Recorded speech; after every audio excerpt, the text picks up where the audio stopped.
Chapter 3. Day 15. I wrote it once, and I'll write it again now. I'm a scientist, not a poet. That being said, I insist that it is still irony that despite my best efforts, Heartstream said a resounding no to ending my therapy for at least another week. Not because of any grieving. No, that ship has sailed. One crack about harming animals, and he's forced, by university policy, to put me on some kind of psychopath watch. Did I write that he said no? I'm sorry. That was incorrect. His exact words were along the lines of, "No fucking way." In fact, I'm a little impressed with Heartstream's vocabulary. It seems I've been able to teach him something after all. Or, at least, I've driven him to agree that I shouldn't be under his care in therapy. Either way is fine with me. The more important news, I managed to place the order for the crystals today. According to the cult I saw yesterday, during my well-deserved break from writing this thing, the rock is some form of frosted quartz, or something similar. I just wrote down the names so that I could place an order, and then left. He was one of those ponies that cared well too much about their menial work, or at least believed well too much that others gave a damn about rocks. In addition, a thought occurred to me about the crystal. Not only is its main body a hexagonal prism, but the ends are hexagonal pyramid shapes. This poses a host of new potential postures and arrangements to shine magical light through, with countless potential results. I don't like being too optimistic, however. I'm merely saying that even if I don't have another breakthrough thanks to these, I'll still at least be kept busy for many months to come. Sorry, weeks, if I'm going to be realistic. Still, it will make for an excellent time waster in which I have the chance to garner some false hope about the situation. Crystal Shard. Day 16. Today is going to be an unusual entry. A talk with Honeycomb brought up an interesting, valid point. I haven't spoke or written to my parents in a year and a half. Given recent events, Honey was shocked that I hadn't broken this streak. There are many things I may be apathetic towards, but I acknowledge that I owe a debt to the couple that brought me into this world, even if it's only replayed in a sentimental value. Below, I have transcribed the letter I managed to write for them today. This will conclude today's entry, as I'd much rather not spend any more time writing today.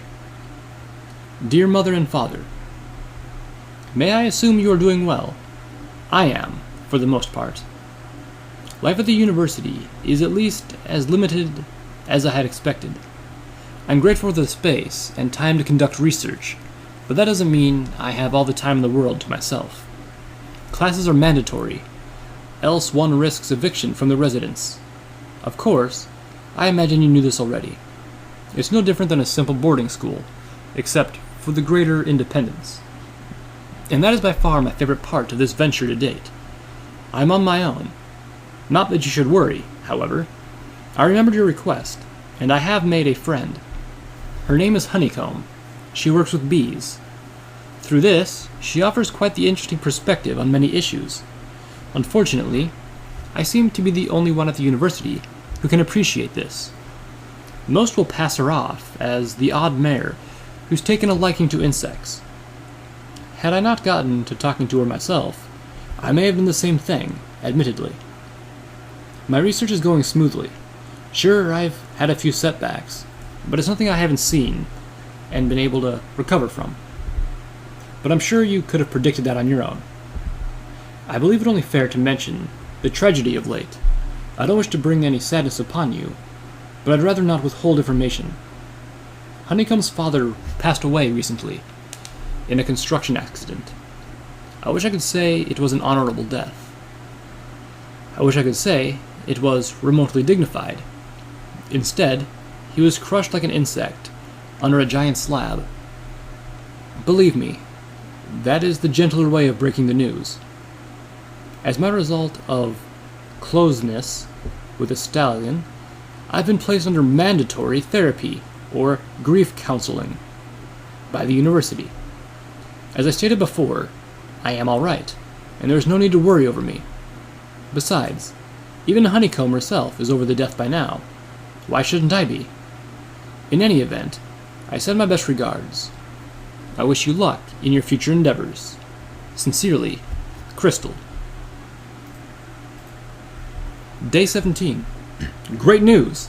The Royal University of the Moon has announced its first annual Full Moon Ball. In case I haven't implied it strongly enough, great news was sarcastic. I hate such gatherings, typically. What more is it than an exchange of social customs, and proving to each and every other pony in the room that you're as much of a blowhard as the next? Worse still, there's a dress code. Whoever invented the ballroom dress better have been burned at the stake like she deserved. Most clothing is completely unnatural to a pony. A dress is a relative anathema. Anathema? I'm not biased unfairly either. I've had this utter dismay since well before meeting Limelight. It's not to say she's helped my opinion in any way, shape, or form, however. The one upside to this ball is that it's an opportunity for a select few volunteers to present their findings. This, in turn, leads to two more problems for me. For one, if I were to present, I'd need something presentable by the end of the week. Secondly, attendance is mandatory. Whether I go there for science or social stigma, I may very well end up outright humiliating myself. I don't like to lie about something such as this, but if I have to, I have to. And if the school officials become sticklers for details, I'm sure there's something non-lethal I'd be willing to catch by licking it off a petri dish in the medical studies wing. Crystal Shard. Day 18. Perfect. Just fucking perfect. I guess I have no choice in the matter now. I've been called out on my honor. I'll give you 3 guesses as to by who. That bloody whore knows nothing of the pressures of actual science. She believes she can just stitch together a few pieces of cloth, wrap them around a pony, and call it science. Blasphemy. No prior knowledge. No hypothesis. No experimentation. She makes me sick. And then today, she managed to somehow garner more hatred from me. We passed in the hall, and at first it seemed like any other day. We exchanged our usual greetings. Freak. Slut. And we were to proceed on our way. Except she decided to break tradition. "Oh, Crystal," she said, "I can't wait to see your presentation at the ball." "Under what delusion did you come to believe I was presenting?" I responded. "So you aren't presenting? Pity," she said. "I guess every pony will just have to make do with my findings."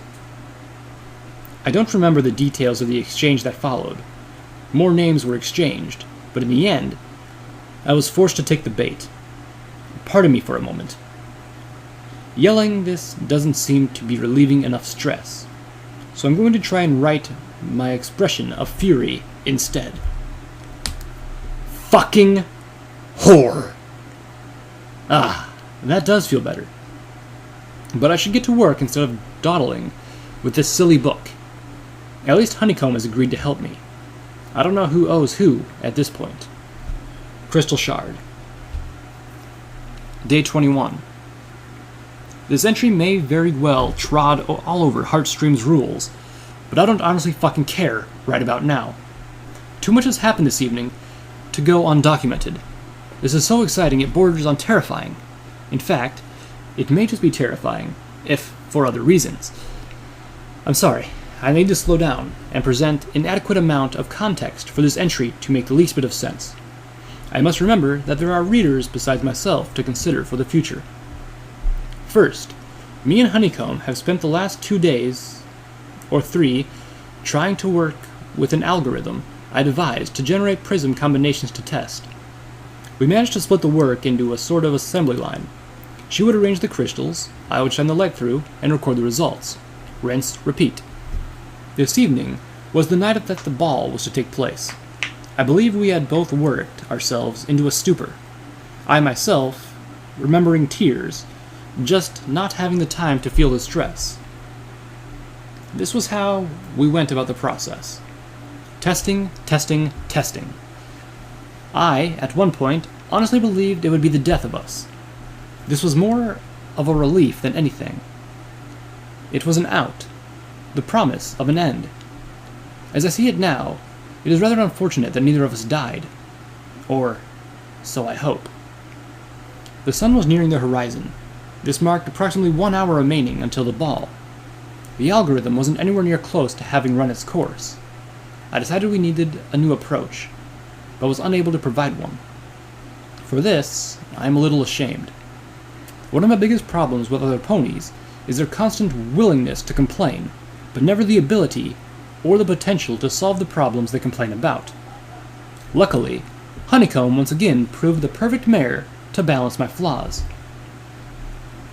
Honeybees, like many other insects, have much different eyes than the average living creature, she began. I was dumbfounded, but too exhausted to argue or question. Rather than having one rounded lens per eye, they have a large, multifaceted lens that allows them to see and process light from a much wider radius than larger organisms could ever manage. It took me a moment, but what she said hit me. It was a long shot, but of course, after 48 hours, and then sometime any pony would be desperate. We arranged the crystals in a dome shape, matching edges to sides to form a perfect hemisphere. Well, it was somewhere in the mess. I had a diagram somewhere, but it's since been lost on my desk. It worked. It finally worked. Honey steadied the dome while I prepared the spell.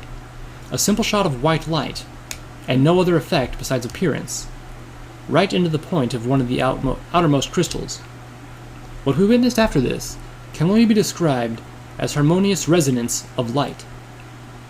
Through one prism to the next, the light broke apart, came back together, broke apart again, and so on.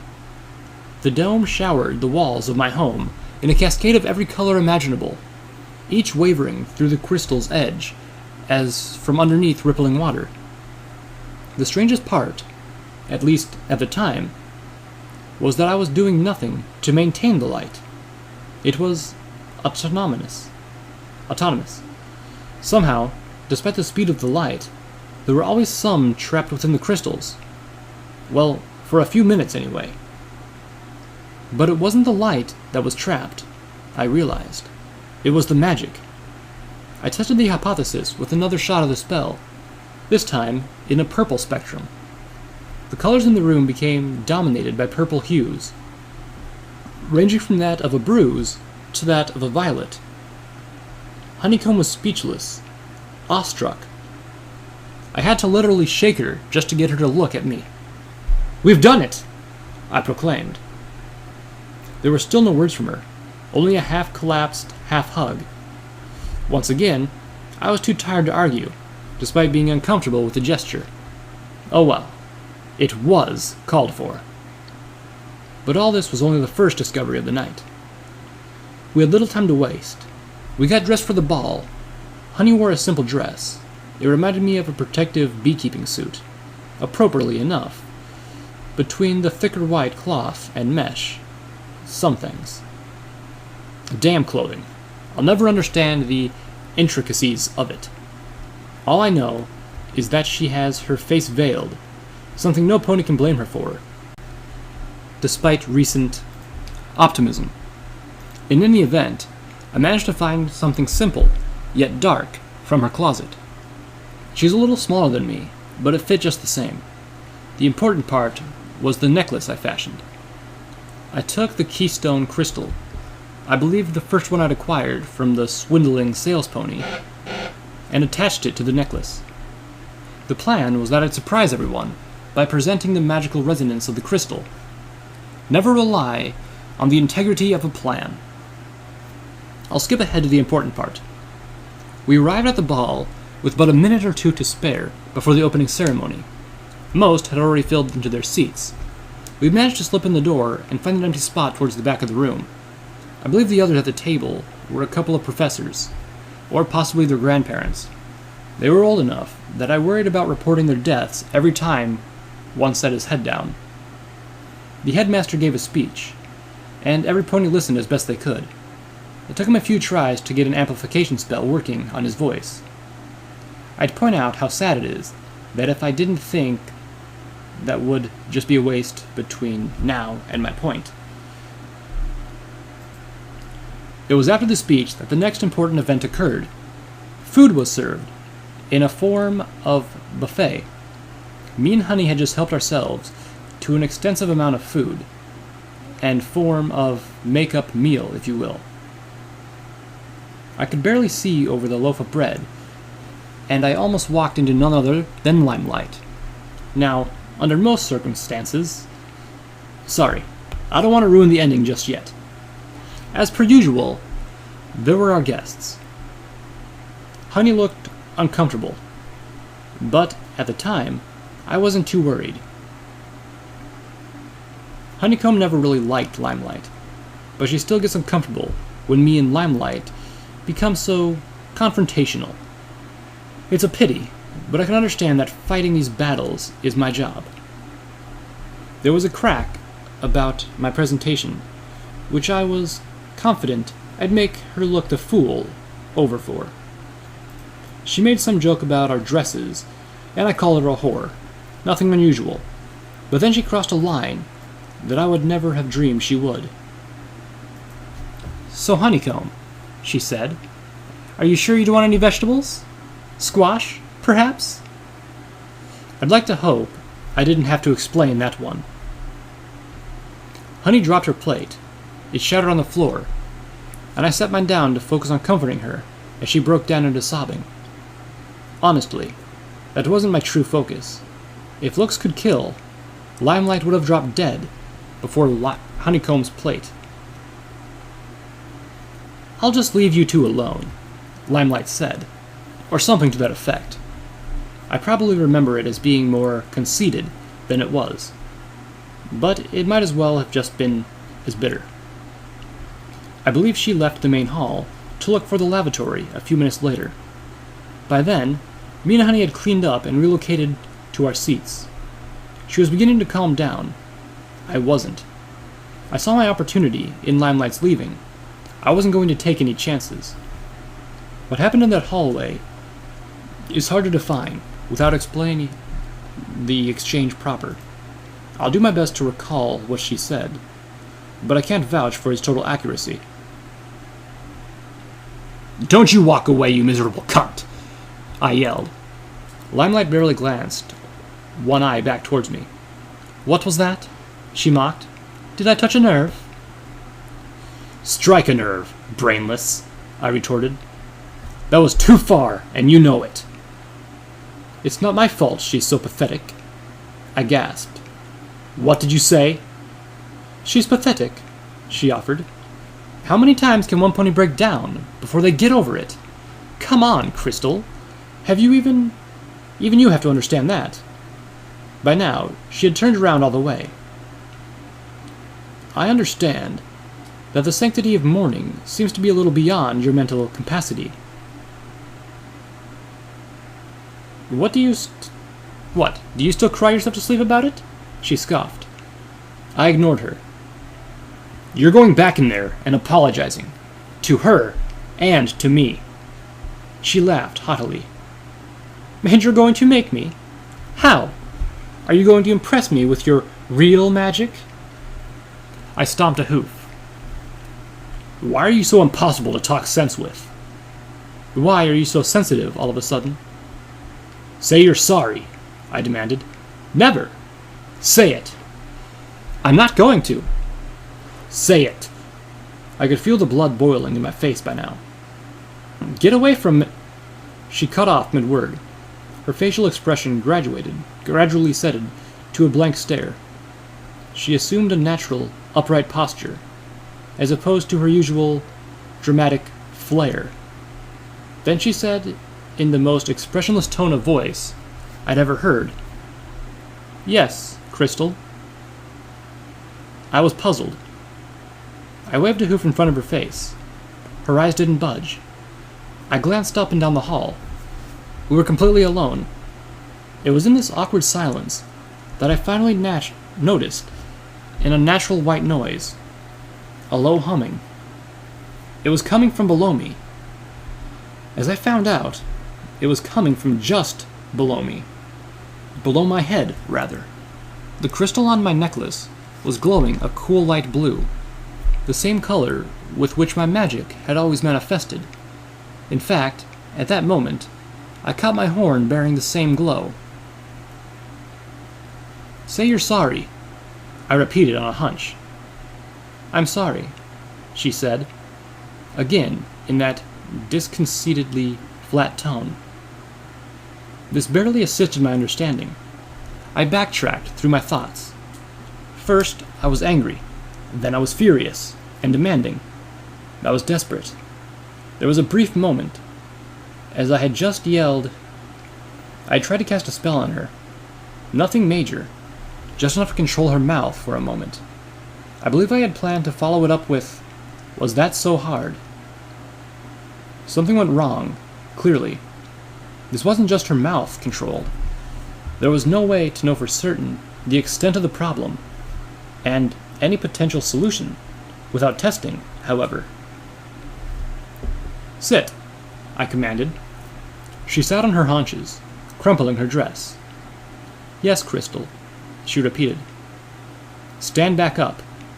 She did so, repeating her mantra. "Stand on two legs," I tried. She reared up and tried to balance, despite shaking hooves. "Yes, Crystal," she said once more. "Stop." She fell back into that perfect posture. Total mental domination.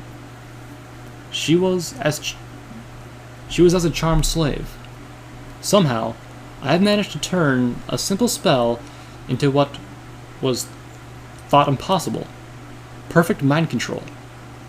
The crystal was the only explanation. If I accidentally directed a wild amount of energy into a spell, it could have been picked up by the crystal. From there, it resonated, becoming amplified beyond what I could ever manage on my own. To my knowledge, this was a first for any pony, not just myself. But in all theories of mind control spells, there is always one flaw. Something that no pony, under any pony else's control, would ever do.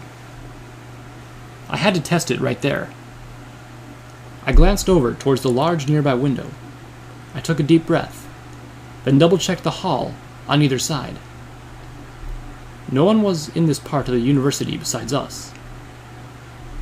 "Walk over to the window," I directed her. She confirmed the command when I did so, and then did so. "Now," I continued, "break it." I never expected her to listen. At first, I thought it was just abject stupidity that prevented her from resisting. But as she went on, even I have to admit that she couldn't be that irresponsible towards her own well-being. She bucked the glass. It was too thick. It barely reacted to her. She continually kicked until a crack showed up. She turned around and used her front hooves, throwing all of her weight into the kicks. In this motion, I saw her face. Despite her violent behavior, her expression was as blank as before. It only took a few more kicks. The window shattered, letting her front half through.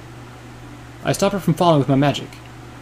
I'll note that what I attributed to adrenaline at the time was in actuality probably the crystal's doing, as she took about as much effort to move as a standard wood door. "Face me," I commanded. "Yes, Crystal," she responded. Seeing her from the front was disturbing. Jagged shards of glass punctured her skin and dress. One piece was not 2 inches away from her left eye, and every hole was running bright red with blood flowing through the floor. As she stood, at unmoving attentiveness nevertheless. This was my second discovery. It took until I arrived at home tonight for it to truly sink in. Understand, I panicked in the hallway. I called for help. Medical staff came to take her to the hospital wing. I managed to fabricate some sort of a fight between the two of us gone out a hoof. Not the best choice, given the near expulsion that netted me. But at least it was believable after how I stormed out after her. To clarify, the only reason I wasn't expelled was my exact wording. According to my account, some grapple had us both thrown towards the window, and had we not been spinning around trying to get a better grip on each other's hair, I would have hit the window first. The blood on my dress explained any doubt of that one away. Imbeciles. Only Honeycomb got the real story, and I get the sense that she's uncomfortable with it. Street lamps be damned. I've come upon a true discovery here with these crystals. Not just light, but any magic can be enhanced, perhaps tenfold, through proper focus. That is my prediction.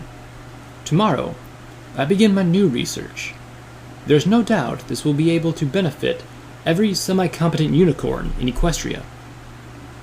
All I have to do is wait for my new assistant to make her way home. Then the testing can truly begin. Crystal Shard.